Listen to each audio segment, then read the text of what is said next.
Giving all praises to Yahweh, Bahashem Yahweh Shai, that's the name of the Father, and his beloved Son in the Hebrew tongue. This is Ariel ben Yehuda for Israelites of the Way. And today I will be discussing something that is more important than your job.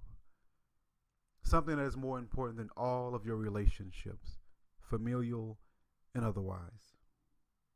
Something that is more important than your house, more important than your food, your clothes, water, even more important than the very breath that you breathe. This subject is about your eternal salvation. Nothing on planet Earth in this lifetime is more important or more critical than this subject matter. There are many voices in the world today, many distractions in the world today that would take us off of such a critical issue. The whole world is engulfed by wickedness, evil, and chaos. First Epistle of John, chapter 5:19, speaks of this. The issue to be discussed here today is one of deception. The whole world has been deceived. All of the nations, including the nation of Israel. There are many delusions known as false religions. They permeate all throughout the globe. But there is one very strong delusion, and that delusion is none other than the lawless, commandment-breaking, Trinity-worshiping, pagan idolatry of a religion called modern Christianity. The religion founded by Roman Emperor Constantine, Council of Nicaea, year 325 AD. This will be our discussion today to prove that this falsehood is a grand deception that we encounter today that seeks to steal away your very soul salvation. This is the religion of demons.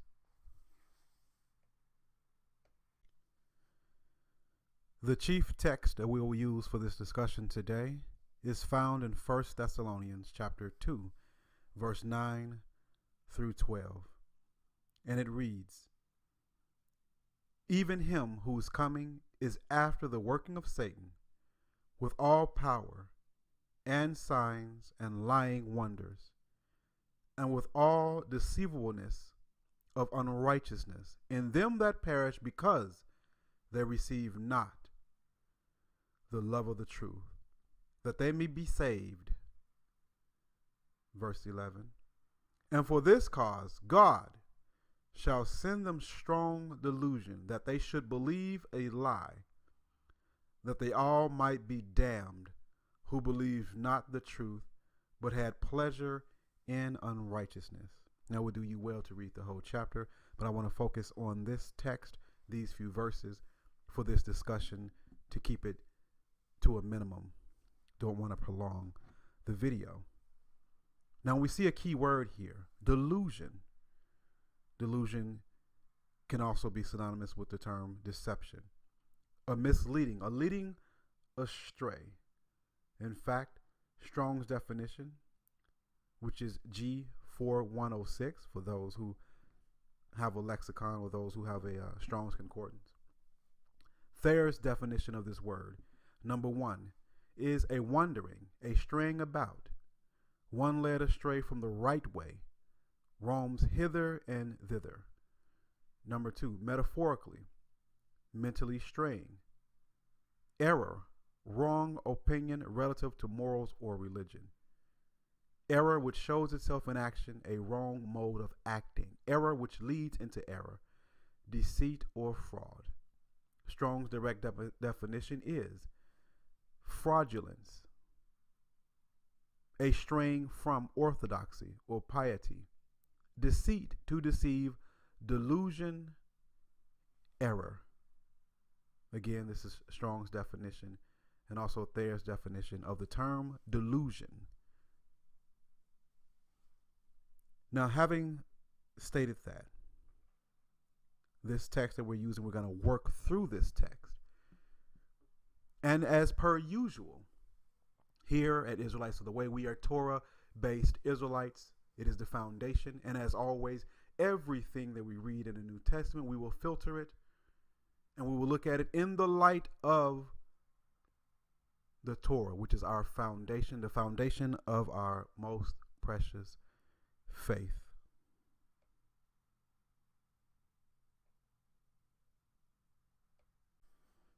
So we go to the book of Deuteronomy, chapter 13, verse 1 through 7, which tells us about deception,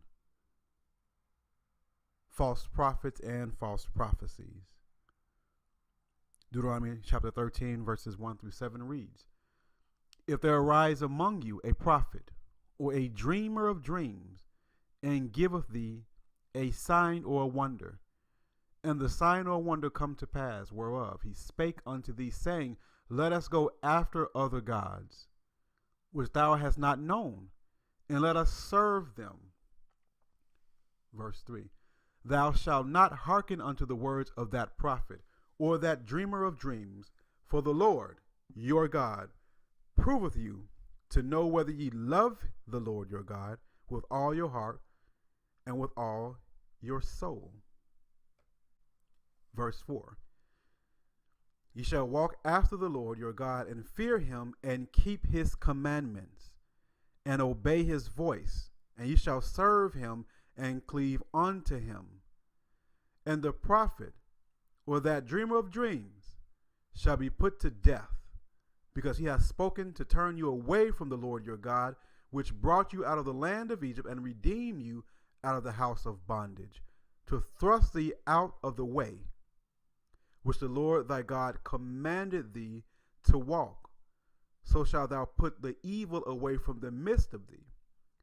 If thy brother, the son of thy mother, or thy son, or thy daughter, or the wife of thy bosom, or thy friend, which is in thy own soul, entice thee secretly, saying, Let us go and serve other gods, which thou hast not known, thou nor thy fathers." Number 7. Verse 7. "Namely the gods of the people which are round about you, nigh unto thee, or far off from thee, from the one end of the earth even unto the other end of the earth." Again, that's Deuteronomy chapter 13, verse 1 through 7. Now let's work through this and compare it with 1 Thessalonians chapter 2, verse 9 through 12. So as we work through this, the first thing that we see in Deuteronomy chapter 13, verses 1 through 7, number one, we see the lesson here is that signs and wonders by the wicked are to lead you astray. Signs and wonders. Verse 1, we'll read it, 13 and 1. It says, "If there arise among ye a prophet or dreamer of dreams, and give thee a sign or a wonder." Verse 2, "And the sign or the wonder come to pass, whereof he spake unto thee, saying, Let us go after other gods which thou hast not known, and let us serve them." So just because you see a sign and a wonder, a miracle, so to speak, that does not denote, does not indicate if that is a word from the Most High. It does not indicate if one, or if we should, or if believers should follow after such signs or follow after such said person. We can see an example of this in the New Testament in the book of Acts chapter 16, verse 16 through 18. And it reads, "And it came to pass, as we went to prayer, a certain damsel possessed with the spirit of divination met us, which brought her masters much gain by soothsaying. The same followed Paul and us, and cried out, saying, These men are the servants of the Most High God, which show unto us the way of salvation. And this did she many days. But Paul, being grieved, turned and said to the spirit, I command thee in the name of Yahushua HaMashiach to come out of her. And he came out the same hour." And you can refer to the whole chapter for more context. But this damsel, possessed with the spirit of divination, spoke the truth, saying that these men are out here showing us the way to salvation. Wasn't spoken in error, yet she was possessed by a demon, the spirit of divination, coursing through her, leading astray. So signs and wonders are not indicative. Prophecy is not indicative of the Spirit of the Most High. Seeing into the future is not indicative of the Spirit of the Most High. It could very well be a deception. Now let's focus on our attention back to the Torah. Let's take a look at the book of Exodus, chapter 7, verse 11 through verse 12. And it reads, Then Pharaoh also called the wise men and the sorcerers. Now the magicians of Egypt, they also did in like manner with their enchantments. For they cast down every man his rod, and they became serpents. But Aaron's rod swallowed up theirs. And he hardened Pharaoh's heart, and hearkened not unto them, as the Lord said. Now what is the point of that? That in Egypt, under Pharaoh's control and command, there were sorcerers, magicians, working their enchantments, being able to perform signs, wonders, and miracles. But we know that Pharaoh was not with the Most High, that the Egyptians were not with the Most High, that they served other gods. Again, showing that signs and wonders are not indicative of the truth, are not indicative of the presence of Yah, our Father. So that's the number one lesson here, is that signs and wonders can be done by the wicked to lead those who are to be misled. Number two, when we talk about, or when we look at Deuteronomy chapter 13, verse 1 through 7, when we draw our attention to verse 3, and it says, Thou shalt not hearken unto the words of that prophet, or a dreamer of dreams, for the Lord your God proveth you, to know whether you love the Lord your God with all your heart and with all your soul. So the number two lesson that we can take from here is that the false prophet, also a pastor, the false prophet, the pastor, the preacher, is the primary vehicle of deceit, the primary vehicle of deception. The third lesson we can see in the same verse, Deuteronomy chapter 13, verse 3, is that the false prophet, the false teacher, comes, appears, preaches, and teaches for the purpose of testing your heart, testing your faithfulness toward Yahweh and his commandments. He comes to test, to try you, to see if you love the Most High with all your mind, heart, and soul, to see if you will obey. Regardless of circumstances, will you obey the commandments? Will you worship only the one God of Israel? Will you keep his commandments? Will you believe in his Messiah, not the false one? Again, number three, false teachers come to test your heart and your faithfulness. The fourth lesson we can see in this text is that we must fear and obey and keep the commandments. Verse 4, Deuteronomy chapter 13, verse 4 says, Ye shall walk after the Lord your God, and fear him, and keep his commandments, and obey his voice. Ye shall serve him, and cleave unto him. We must fear the Most High. We must obey the Most High. Which goes into the fifth lesson of this chapter and these verses, is that we serve Yahweh only and no other gods, hearkening back to verse 2. No other gods, Yahweh Akkad. Hear, O Israel, the Lord our God is one, and we serve him and him alone.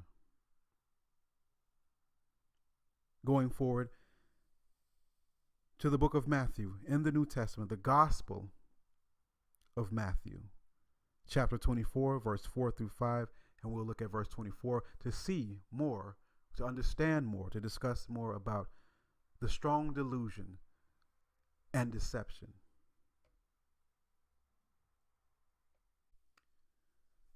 And it reads, Gospel of Matthew, chapter 24, verse 4 through 5.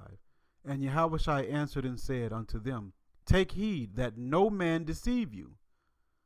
For many shall come in my name, saying, I am the Messiah, and shall deceive many. Again, that's the deception. Let's jump down to verse 24 in the same chapter.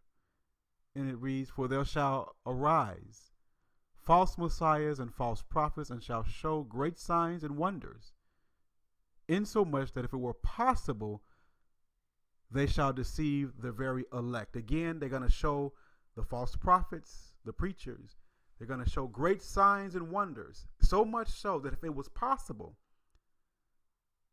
which means it's not, but if it were possible, that they would deceive the very elect. That the delusion, the deception is so strong, so powerful, so key, so keen, so cunning, so crafty, that if it was possible, that the Most High's elect, his very elect, if it were possible, that they would be deceived. But we know that those who are elected by the Most High, and we'll talk about who those particular people, who that group is, those who are elected by the Most High will not be deceived in these last days and times and throughout time. Again, signs and wonders. Signs and wonders can be a trick. Signs and wonders can be misleading. We always go back to the laws, statutes, and commandments of the Most High. Now again, the purpose for deception is to lead one away, to lead you away from your salvation. Again, this is done primarily through false doctrine. The serious student will take note of the following scriptures, and I'll read one. Romans chapter 16, verse 17 through 18. 2 Corinthians chapter 4, verses 2 through 5. And I'll be reading 2 Corinthians chapter 11, verse 13 through 15, which reads, For such are false apostles, deceitful workers, transforming themselves into the apostles of the Messiah.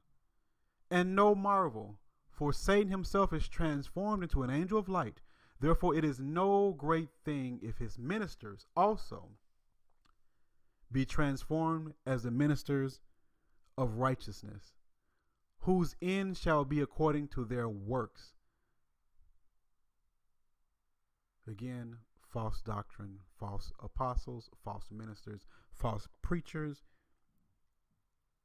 and teachers. When the truth is rejected, it often leads into blindness. It leads to a delusion. Now let's go back into our primary text, 2 Thessalonians chapter 2, verse 9 through 12, and let's break that down. And you know, before we get that, is one I have to read because it illuminates what we're going to read in 2 Thessalonians. So let me go back. Let me backtrack. Salakia, excuse me. Let me backtrack. Let me read 2 Corinthians chapter 4, verses 2 through 4. 2 Corinthians chapter 4, verses 2 through 4. And it reads, But have renounced the hidden things of dishonesty, not walking in craftiness, nor handling the word of the Most High deceitfully, but by manifestation of the truth, commending ourselves to every man's conscience in the sight of the Most High. But if our gospel be hid, it is hid from them, or to them that are lost. Verse 4 is key. In whom the God of this world hath blinded the minds of them which believe not, lest the light of the glorious gospel of Christ, Messiah, who is the image of the Most High, should shine upon them. So those who do not believe, their minds are blinded. Blind minds. They cannot see the truth. 2 Thessalonians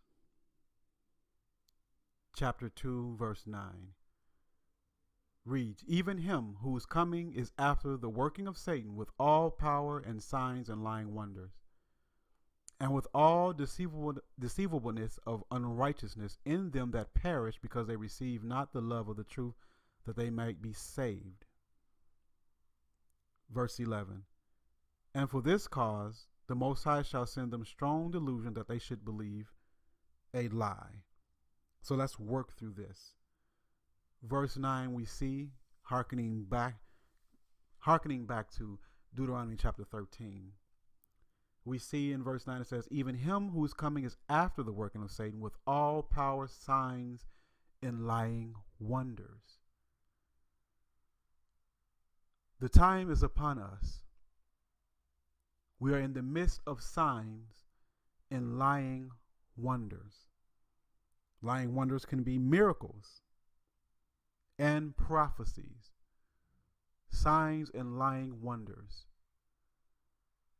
Your televangelist, your so-called prophets and prophetesses in the churches, signs and lying wonders, leading about for deception. And the reason why we see these signs in the churches and these lying wonders in the churches, some fake and some are empowered by Satan himself. Again, it says Satan coming with these works. So in the churches, we do have false miracles and real satanic miracles.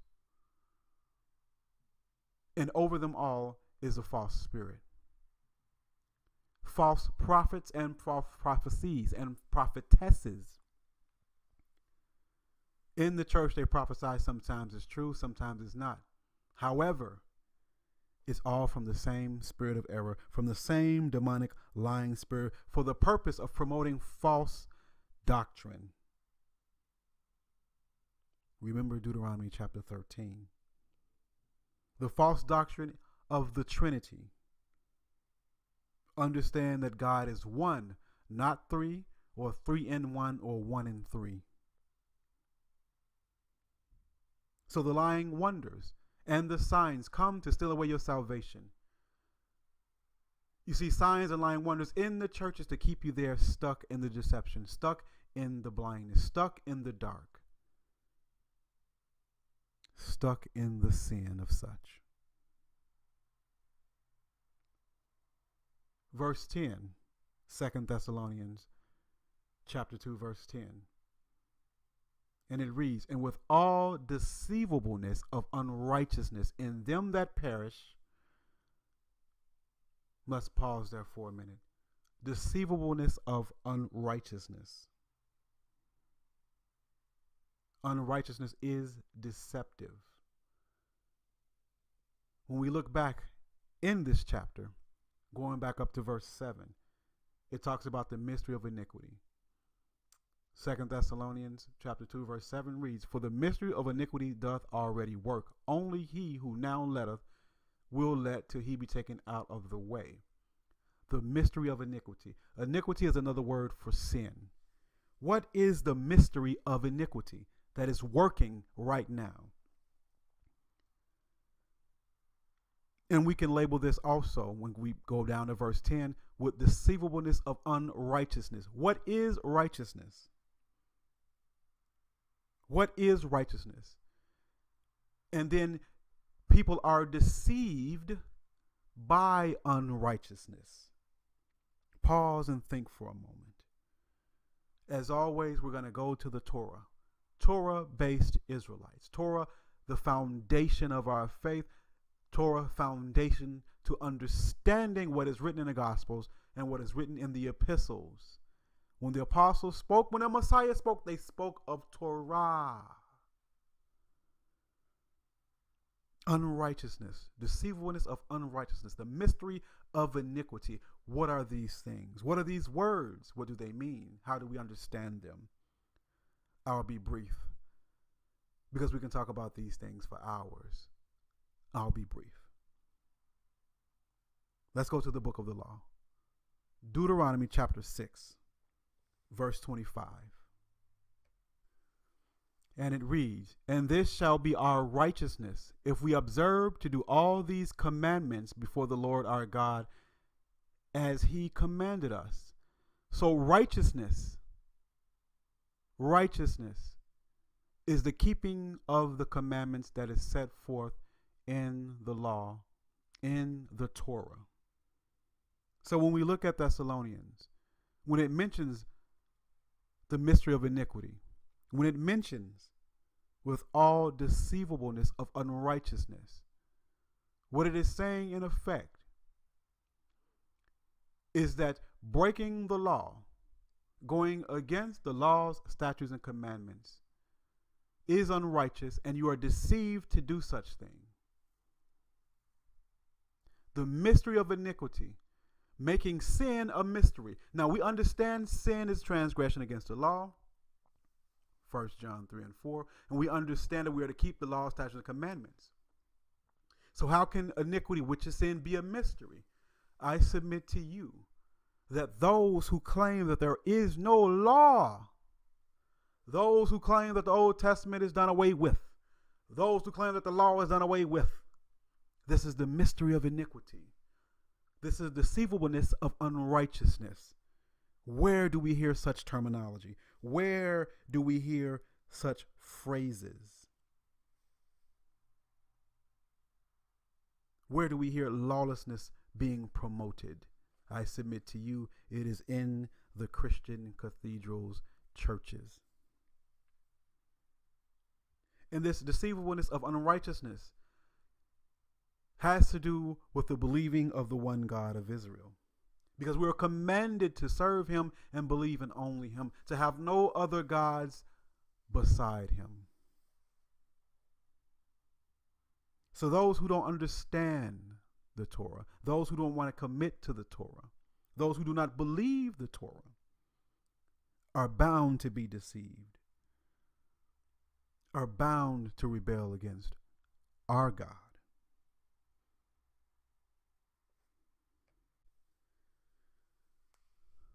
Looking again, 2 Thessalonians chapter 2, verse 11, going through these verses briefly. Let's look at verse 11. 2 Thessalonians 2 and 11, and it reads, "And for this cause the Most High shall send them strong delusion, that they should believe a lie." Who's sending the delusion? The Most High. Why? Because they believe in lies. This is their judgment against them. They have been judged. They have been condemned. They believe a lie. The Most High has locked them in such a state. But I want to key in on verse 12, because this has to do with our very precious salvation, as the rest of the scriptures that was read. But I want to key in and focus upon this. Verse 12 says that they all might be damned who believe not the truth, but had pleasure in unrighteousness. They believe not the truth, but had pleasure in unrighteousness. What is this particular truth that they had pleasure in? The particular truth. Once again, we turn back to the Torah. This time, Deuteronomy chapter 6, verses 13 and 15. And it reads, "Thou shalt fear the Lord thy God, and serve him, and shalt swear by his name. You shall not go after other gods, of the people which are round about you. For the Lord thy God is a jealous God among you, lest the anger of the Lord thy God be kindled against thee, and destroy thee from off the face of the earth."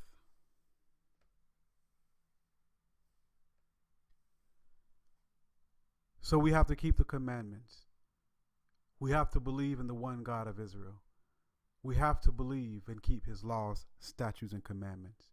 This is the truth, and we must love the truth. And those who do not keep his laws, statutes, and commandments are those who are opposed to the truth. Thus they oppose the Most High himself. Do not have pleasure in unrighteousness. As we bring this video to a close, I want to focus on a particular part in Thessalonians, 2 Thessalonians chapter 2, verse 12. And I really want to draw our attention here and drive this point home. So I'm going to read the verse again. That they all might be damned who believe not the truth. Believed not the truth is what I want to focus on. Believed not the truth. What is Apostle Paul talking about here? What truth, Paul? He said that they all might be damned, condemned, eternal damnation because they believe not the truth. What truth, Paul? What is this truth that we must believe so that we will not be condemned? What is this truth we must believe that we might be saved? What is this truth that we must love? That's the question. Let's turn our attention to 1 Timothy chapter 2, verse 4 through 5, and see if we can get some answers here. And it reads, who will have all men to be saved and to come into the knowledge of the truth. Wait a minute. When we look at Thessalonians, it says that they may all be damned because they believed and did not have the love of the truth. And here in Timothy is telling us that all men, that the desire is to have all men to come unto the knowledge of the truth, that they may be saved. I'll read it again. Who have all men to be saved and come unto the knowledge of the truth. Compare and contrast that to what we read in 2 Thessalonians chapter 2, verse 12. Connect the dots. For the serious student, you will write both verses out. 2 Thessalonians 2 and 12. 1 Timothy chapter 2, verse 4 and 5. Write those side by side and look at the comparisons there.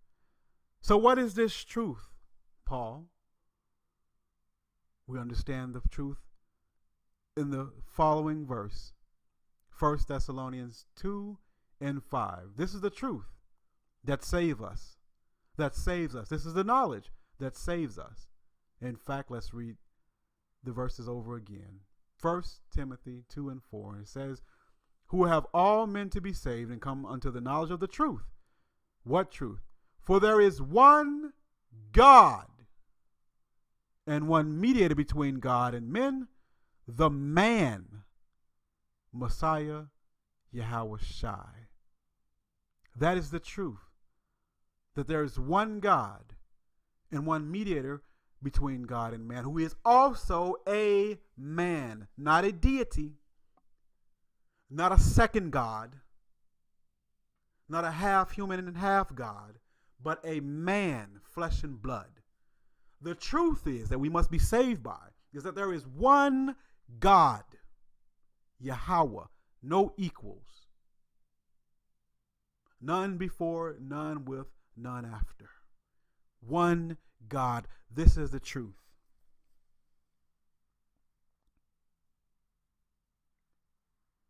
To add to that, because we understand Scripture, interpret Scriptures, let's get a second and even a third witness of that statement being necessary for salvation. Let's turn our attention to the Gospel of John, chapter 17, verse 3. And it reads, and this is life eternal. That's your salvation. And this is life eternal, that they might know thee, the only true God, and Yahweh Shai the Messiah, whom thou hast sent. The only true God. Amazing, isn't it? So that's the primary requisite for your salvation, the belief in the one God and then his Messiah. And then we go on to keep his laws. In fact, John 17 verse 17 reads, sanctify them through thy truth. Thy word is truth. The words that are spoken are true. Psalms 119, 142. Thy righteousness is an everlasting righteousness, and thy law is the truth. And when you don't love his law, when you don't love his truth, we don't love the one God of Israel, there is a penalty for your lack of love for Yahweh's laws. And that penalty is the strong delusion. That penalty is condemnation. That penalty is judgment. Book of Isaiah chapter 5 verse 24 reads, therefore as the fire devoureth the stubble. Read that again, stumbled over my words. Therefore as the fire devoureth the stubble, and the flame consumeth the chaff, so their root shall be as rottenness, and their blossom shall go up as dust, because they have cast away the law of the Lord of hosts, and despised the word of the Holy One of Israel. Tripped over a few words. Let me read that again. Therefore, as the fire devoureth the stubble, and the flame consumeth the chaff, so their root shall be as rottenness, and their blossom shall go up as dust, because they have cast away the law of the Lord of hosts, and despised the word of the Holy One of Israel. That's what happens to those who despise his laws. Now, think about this for a moment. What organization on the planet Earth says that there are three gods? One name is Jesus. Who says that there's three gods? One name, Jesus, which is not a Hebrew name. And our Messiah is not God. But there's an organization on the planet Earth today who says that there are three gods, and that there is no laws that need to be kept. Do what you want to do. You don't have to keep no law. The law is done away with. And of course, that organization is Christianity. I present to you that the strong delusion is Christianity. When we look at verse 11 in 2 Thessalonians chapter 2, a lie as opposed to the truth, you take on a strong delusion, because it is most delusional to believe that three persons can literally be one. That is a delusion, ladies and gentlemen. A delusion to think that three persons can be one person. 1 + 1 + 1 is 3, not 1. Sorry. You have to be deluded to believe such a thing. You have to be deluded to see that Yahweh says to keep his law and obey his law, and believe someone would come and tell you to disobey. As Satan did to Eve in the garden. Whispered in her ear to get her to go against the commandment. As today the Christian church tells you, there is no laws to be kept. Break his commandments. And you are damned through not believing the truth. The truth that there is one God and the keeping of the commandments. One God and keep his commandments. One God and his Messiah and keep the commandments. This is your salvation. The one God and his Messiah. 1 Timothy 2 and 5. And the keeping of the commandments. Book of Revelation, chapter 14, verse 12. And it reads, here is the patience of the saints. Here are they that keep the commandments of the Most High and the faith of the Messiah. That's your salvation. Book of Revelation, chapter 22, verse 14. Reads, blessed are they that do his commandments, that they might have right to the tree of life and may enter into the gates of the city. Without being faithful, without keeping his commandments, you will not enter in.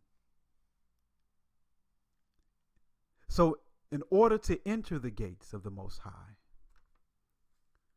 you must exit out of the gates of Christianity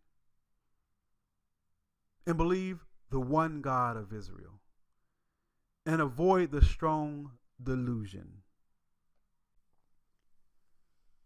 Avoid the strong delusion.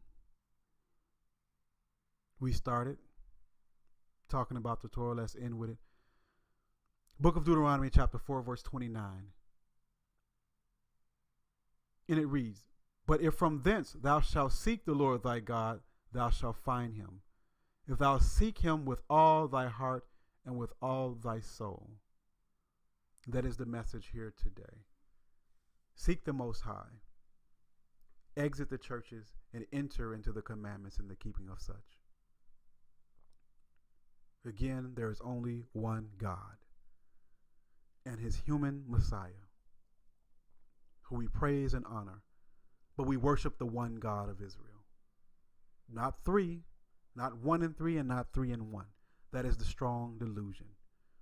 The lawless ones who teach you to practice idolatry, to serve other gods, the gods of the Romans, the gods of the Greeks and the Egyptians. Those who tell you to break the Most High's laws. That is the strong delusion. Avoid such. One God and his commandments. This is Ariel Ben Yehuda for Israelites of the Way. Shalom and Shalom.